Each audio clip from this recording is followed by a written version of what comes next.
Europe's energy crisis, Germany's catastrophic gas problem, power cuts, factories shutting down, people being forced to find alternatives.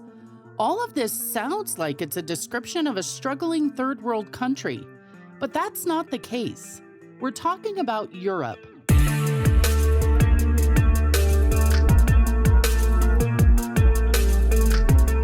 Germany is going through a massive energy crisis, and well, it's taking Europe down with it. But how did things get this chaotic? Well, Germany didn't just fall into an energy crisis out of nowhere. It was a long time coming. See, Germany has been one of the best in terms of switching over to cleaner, greener energy. As of the start of this year, almost 50% of all energy used in the country was from renewable sources. They had made it a point not to fall into the trap that the rest of the world had fallen into. They weren't going to wait for the world to run out of non-renewable energy. They were going to beat everyone to the punch and slowly wean off non-renewables and move over to solar and other greener means. Now, the world's energy needs are way higher than what renewables can satisfy right now. We simply haven't adapted to the ways of greener living.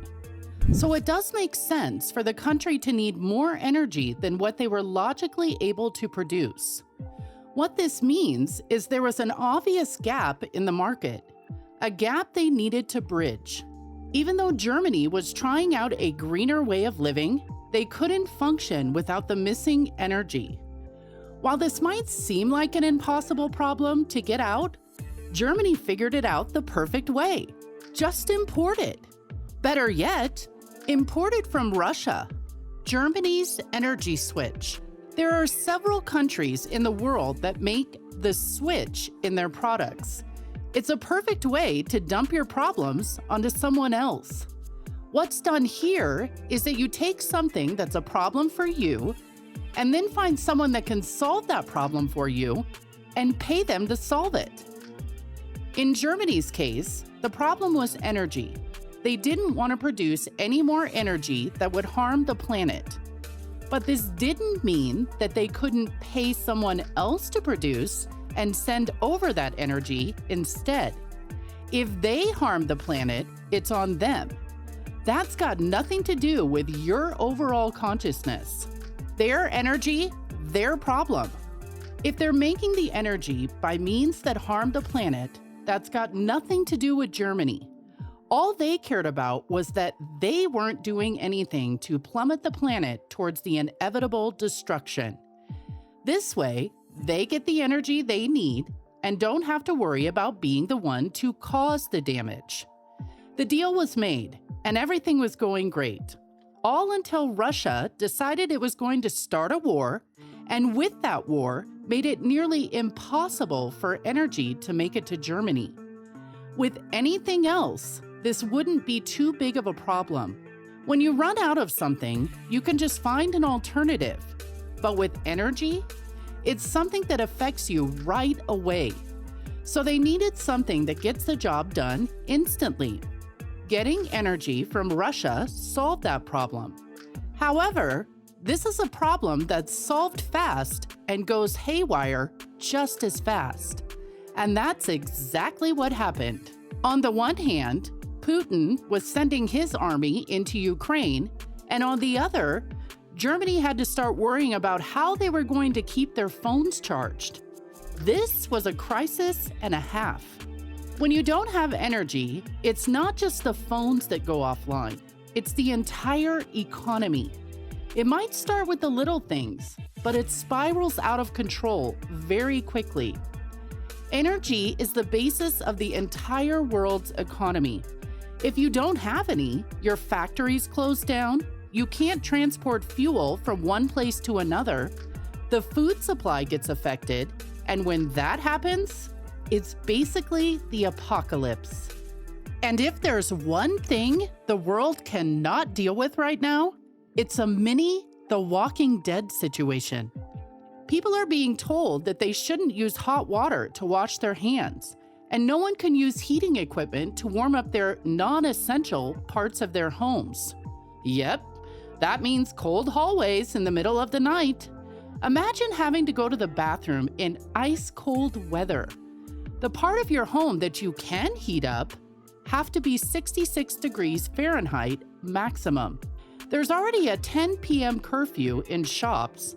All those bright signs, showroom windows, and all the lights that don't need to stay on will have to go dark. Can you imagine the most Instagrammable spots like Times Square going dark like this? It's just the start of something that could prove to be catastrophic for the world at large. You might think that this is only going to affect Germany, but the problem is already spreading across Europe. It's now a fundamental national interest of all of the countries in Europe to save electricity. Because no matter how bad the relations are between countries, when your neighbors go down, chances are that you're going to go down with them. That's the sad reality of things, and well, Europe's just starting to see it. The impact might seem small now, but with widespread problems, when you start cutting back on the little things, they spiral into being massive things later on. Like the Kurfürstendamm Christmas lights, this year won't sparkle as they have throughout history. Even though that's already thousands of kilowatts of electricity saved, overall, it doesn't even account for 1% of Berlin's energy consumption. The impact on Europe. Now, this is the time Europe has to stick together as one. Germany can't go through this crisis on its own. So while Russia is still trying to get its whole situation sorted, Germany doesn't just have to figure things out on its own. We all know that winter is coming, and well, it might be a long, hard winter. If it's a colder winter than we've had before, which is expected considering climate change, has the entire world in turmoil. Things are going to get a lot harder for everyone. Right now, France has started sending over energy to Germany. They're going to be sending 31 gigawatt hours, GWH, per day, with a daily 100 GWH being the maximum limit. This might seem like a lot, but sadly, it only accounts for 2% of the overall electricity needs. However, when things are as tough as they are right now, every drop matters. Right now, Russia doesn't seem like they're going to get back into helping Germany with its crisis anytime soon. Instead, it seems like they're trying to use Germany as a ploy in a Cold War II type of situation. Russia holds the cards right now, and instead of owning up to it, they're pretty much twisting the knife. Putin said the ball, as they say, is now in the European Union's court. That's because he knows that he, who's holding the energy, holds all of the power. Right now, there's already been massive price hikes in energy throughout Germany. Things are getting so bad that almost $100 billion worth of relief packages had to be sent to people. There are going to be price caps to curb the massive surge. If they just let the prices float freely, the crisis won't just multiply and spiral out of control, but that's a problem for the German government too. If you give subsidies the way that people will need, eventually the government will run out of money. What does a government do when they don't have money? They take loans. The one thing we've learned from world history is that the minute a country starts taking loans, its downfall begins. It's something that's extremely difficult to bounce back from. Could they ever recover? Even though Germany is scrambling to figure out what to do right now, countries like France are willing to help. Ultimately, things will have to change. Germany will eventually have to agree to Putin's demands and pay up in rubles to buy gas, subsequently fixing the electricity problem. That's just how things will probably play out. Because if they don't, they'll have to buy energy at super hiked up prices from countries like Saudi Arabia, Qatar, or Iran. The problem with that, the general prices of energy will increase, which means that other countries will also have to buy their energy at the same hiked up prices too. Ultimately, the problem that Germany was having alone could easily spiral onto the entire world, but it's going to start with Europe.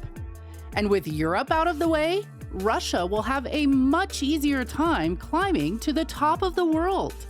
Now that's a scary thought, and it's scarier to think that it might just be our new reality. And on that note, we'll wrap up this video. Do you think Europe can ever recover from Germany's energy crisis? Or is this how the downfall of Europe begins? Let us know in the comments below. If you like this video, please give it a thumbs up and subscribe to our channel for more videos just like this. We'll see you in the next one.